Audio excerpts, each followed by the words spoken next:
लेकिन उस घी, मक्खन और दही को बनाने के लिए दूध को एक विशेष प्रक्रिया से गुजरना पड़ता है। ऐसे ही मानव को अल्लाह को जानने के लिए एक विशेष प्रक्रिया से गुजरना पड़ता है।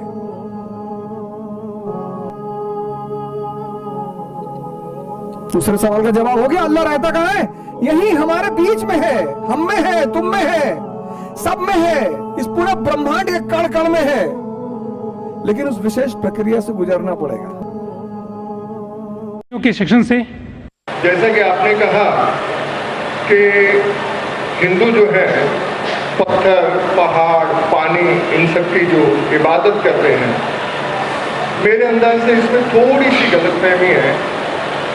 आज साइंस भी ये मानती है कि जो सॉलिड मैटर है it is a form of energy, और वो एनर्जी को हमने खुदा या मतलब इन सब चीज़ों के बीच में जो एनर्जी है वही अल्लाह ताला, खुदा, जिस नाम से भी हम पुकार रहे हैं, हम उस एनर्जी जिसने इन सब को पैदा किया, जो आपके बीच में से बोल रही है, जो मेरे बीच में से सुन रही है, जो अब मेरे अंदर से बोल रही है और इन सब के बीच में से सुन रही है, उसी को अल्लाह ताला कहते हैं। वही बोल रहा है, वही सुन रहा है, और उसी के कहने के मुताबिक हम यहाँ तक पहुँचे हैं। तो जो पत्थर की मूर्ति की पूजा कर रहे हैं, वो पत्थर के अंदर नूर को देखते हैं और उस नूर की पूजा करते हैं, जिसे कहा है, कबीर ने कहा है कि अव्वल अल्लाह नूर उपाया, कुदरत ते के सब बंदे, एक नूर ते सब जग उपजया, कौन भले कौन मंदे। तो उस नूर को जिसने जहां देखा, जब एक हिंदू किसी को नमस्ते करता है तो वो इंसान को नहीं कर रहा, वो उसके अंदर बैठे हुए परमात्मा को देख के कहता है कि नमस्ते, मैं तुम्हारे आगे झुकता हूँ, और वो जवाब में देता है कि नमस्ते। जैसे हम इस्लाम में कहते हैं कि सलाम वालेकुम, हम सलामती चाहते हैं और आज जवाब देते हैं कि वालेकुम सलाम। तो मेरा इतना ही कहना था कि वो नूर जब हम सब में देखना चालू कर देंगे तो उसके बाद किसी भाईचारे की ज़रूरत नहीं रह जाएगी, क्योंकि पहले जो हिंदू की पूजा है उसमें कहते हैं कि अंतरिक्षा है शांति ही, वनस्पता है शांति ही, सर्वे भवन्तु सुखिना, सर्वे संतु निरामया।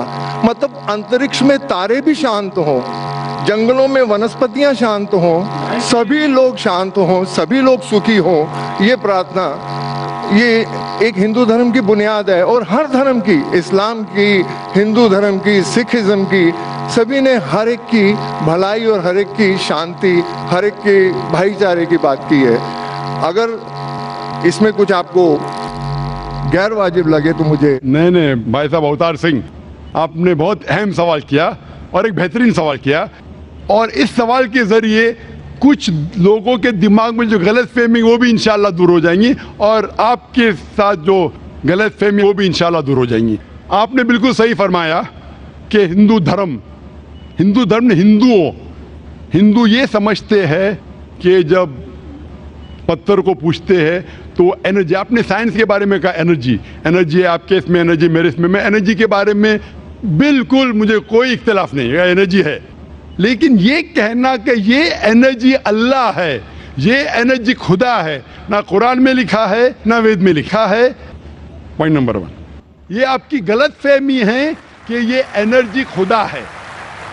कुरान में लिखा है कि उसके जैसा कोई नहीं है, there is nothing like it, वलम यकुल लहु कुफुवन अहद, उसके जैसा कोई नहीं है। यही चीज बाइबल में लिखा है, there is nothing like unto it in the heaven above, in the earth beneath, in the water beneath the earth. भगवान के जैसा मुमकिन ही नहीं, कोई भी चीज आसमान में हो, धरती पे हो, जमीन पे हो, ना कंकर, ना पत्थर, ना मूर्ति। वो ही लिखा है वेद में, न तस्य प्रतिमा अस्ति, उस भगवान का कोई अक्स नहीं, कोई पेंटिंग नहीं, कोई फोटोग्राफ नहीं, कोई मूर्ति नहीं। तो ये लिखा है धार्मिक किताबों में, लेकिन धर्म के मानने वाले अपनी आसानी के लिए तब्दील कर रहे हैं। मिसाल के तौर पे आप सपोज बिजनेसमैन हैं, आप एक कंपनी के मालिक हैं, आप एक अपना पुराना उसूल, किस तरीके से कंपनी चलना चाहिए, उसूल से चलते आ रही है। आपके कोई नई मैनेजर आते उसूल को बदल देते, आपके उसूल के खिलाफ काम करते, बोलते क्या ये और बेहतर होगा, इससे मुनाफा ज्यादा होगा। आप के उसूल है कुछ, आपके उसूल होंगे कि मैं ईमानदारी से काम करूं। आपके मैनेजर के उसूल होंगे ईमानदारी को छोड़ो, पैसे ज्यादा कमाने के। आपको जब पता चलेगा आपका मैनेजर आपके उसूल को तोड़ रहा है, बोलेगा मालिक ज्यादा पैसे मिलेंगे, रिश्वत दो। आप उससे सहमत है? आप बोलेंगे ज्यादा पैसे छोड़ो, मिलते क्या नहीं मिलते, रिश्वत देना हराम है। तो इस तरीके से अल्लाह ताला ने बुनियादी बातें कह चुकी है किस तरीके से उस ईश्वर की इबादत करना। अभी इंसान अपनी गलतफहमियों में अल्लाह ताला खुदा ईश्वर की बात छोड़ के खुद के तरीके से इबादत करने लगते हैं। और हम क्या कर रहे, उस अजीम खुदा को गाली देते हैं। हम कहते हैं कि खुदा ने बेटा जना, अस्तगफुरुल्लाह। हम खुदा को उस मूर्ति में ले आते। जब लिखा हुआ है श्वेताश्वेतर उपनिषद में, यजुर्वेद में, नातस्य प्रतिमा अस्ति, उस ईश्वर की प्रतिमा नहीं है, हम मूर्ति बनाते हैं। मिसाल के तौर पे अगर मैं किसी को मदद करता हूं और अगर वो शख्स मुझे जानता नहीं जाकिर कैसा दिखता है, मिसाल के तौर पे श्रीलंका में मैं एक स्टूडेंट को मदद करता हूं, रोज 10,000 रुपये भेजता हूं। उसको पता नहीं जाकिर के साथ क्या करता है, वो कॉकरोच बनाता है, कॉकरोच, और रोज सुबह को बोलता है जाकिर शुक्रिया। जब मुझे पता चलेगा उसने मुझे कॉकरोच बनाया, क्या मुझे खुशी होगी? भले वो मुझे कुछ खाली दिल में कहता था जाकिर शुक्रिया, काफी है, शुक्रिया नहीं भी कहता था चल जाता था, लेकिन मुझे कॉकरोच बनाया, इंसान से कॉकरोच बनाया। मुझे फर्क पड़े ना पड़े, वो तो बेवकूफ बन रहा है ना। कैसा बेवकूफ इंसान है, मुझे भले फर्क ना पड़ा, मैं दयालु, जान देना मुझे कॉकरोच में क्या फर्क पड़ा, मैं बोलूंगा क्या बेवकूफ इंसान है, क्या बेवकूफ इंसान है कि कॉकरोच के सामने झुक रहा है। तो इसी तरीके से खुदा ने हर मजहबी किताब में दिखाया हुआ है किस तरीके से उसकी इबादत करे, किस तरीके से उसकी बात माने। हम आते हैं और अपने तरीके से सोचने लगते हैं एनर्जी इज गॉड। कहां नहीं लिखेला एनर्जी इज गॉड? आपने बिल्कुल आपके सवाल का जवाब खुद आपने दिया। आपने एक मिसाल दी कि हिंदू लोग कहते हैं नमस्ते। नमस्ते का लफ्ज किधर से आता है आपको शायद पता होगा। नमस्ते आता है इदम नममे से। इदम नममे मतलब मैं आपके सामने झुकता हूं, मैं आपकी इबादत करता हूं, बराबर। इदम नममे, आप कहना चाहते मैं आपके अंदर ईश्वर की इबादत करता हूं। मिसाल के तौर पे वो आदमी चोर है, वो गलत काम कर रहा है, बलात्कार कर रहा है, आप उसको ईश्वर बोलेंगे? आप ईश्वर को इतना घटिया समझ गए? वो बलात्कार करने वाले इंसान को बोलते आप ईश्वर है। इससे भाईचारगी बढ़ेगी नहीं घटेगी। वो बलात्कार करने वाले को, वो चोर को, वो डाकू को मैं ईश्वर मान रहा हूं, उसके सामने झुक रहा हूं। अल्लाह को क्यों गाली दे रहे, ईश्वर को क्यों गाली दे रहे, खुदा को क्यों गाली दे रहे? इस्लाम में, इस्लाम की भी आपने मिसाल दी, इस्लाम में हम कहते अस्सलामु अलैकुम। अल्लाह ताला से फरमाते इस इंसान पे सलामती दे। चाहे वो अच्छा इंसान है तो भी सलामती देने की बात अच्छी है, चाहे वो चोर या डाकू हो। मैं बोलूंगा अस्सलामु अलैकुम, मैं कह रहा हूं या अल्लाह, या रब, या खुदा, या ईश्वर, या भगवान, इस डाकू पे रहमत फरमा। कुछ बुरी बात है ना? मैं अल्लाह को गाली दे रहा हूं, उसके लिए दुआ दे रहा हूं कि तू गलत काम छोड़ और सही रास्ते पे आ। अगर मैं उसको खुदा मानूंगा तो खुश हो जाएगा, वो और चोरी करेगा, वो और बलात्कार करेगा। कोई भी धर्म में ही नहीं सिखाता। ये धर्म के मानने वाले अपनी खुद की इजाज करते हैं, इसे कहते हैं इनोवेशन, बिदात। जिस तरीके से खुदा ने सिखाया है कि उसकी इबादत करे, उसी तरीके से हमें करना चाहिए।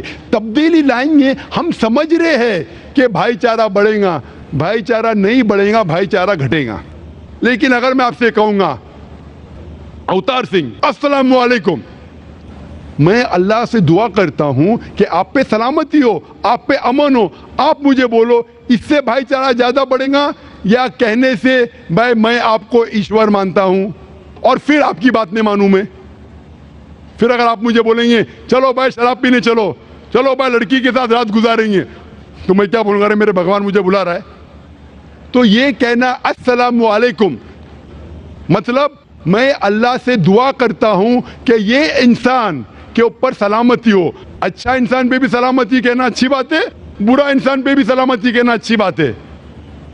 तो इस तरीके से इस्लाम में जो ग्रीटिंग है उससे किसी को नुकसान नहीं होता है, ना it is hypocrisy, it is the best way of भाईचारा। और कुरान में कहा गया है सूरह निसा में सूरह नंबर 4 आयत नंबर 86 में 86, वह इज़ा हुई तुम, मतलब अगर कोई आपको सलाम देता है तो आप उससे अच्छा सलाम दो, कम से कम उस जैसा, क्योंकि अल्लाह ताला हिसाब रखता है।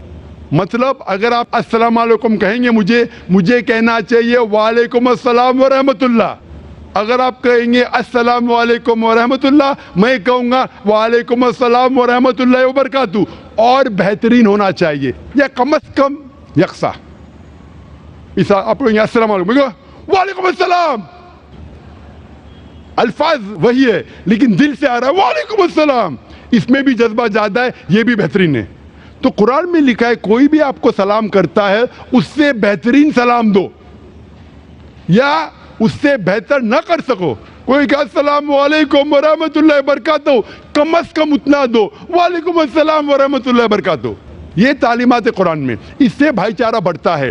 तो गलत तरीके से इबादत करना जो वेद के खिलाफ है, कुरान के खिलाफ है, बाइबल के खिलाफ है, ग्रंथ के खिलाफ है, वो करने से भाईचारा नहीं बढ़ेगा बल्कि घटेगा। तो इसीलिए हम ये जाने, ईश्वर जो हमारा बनाने वाला है, हमारा खालिक है, वो जानता है कि किस तरीके से उसकी इबादत करना चाहिए, वो बेहतरीन जानता है। मिसाल के तौर पे आपको डॉक्टर कोई दवाई देता है कि ये लाल गोली सुबह को लेना, हरी गोली दोपहर को लेना, आप बोलेंगे छोड़ो हरी लाल, मैं नीली गोली खाऊंगा। अरे वो डॉक्टर है, वो जानता है। तो इसी तरीके से हमारा खालिक, हमारा मालिक खुदा है, उसकी बात के ऊपर अमल करना। इसीलिए जो इंसान खुदा की बातों पे अमल करता है उसे कहते हैं इस्लाम, मतलब submit, he is called as a Muslim. तो जो कोई अल्लाह के मुताबिक चलता है उसे कहते हैं person who submits his will to God. Hope that answers the question.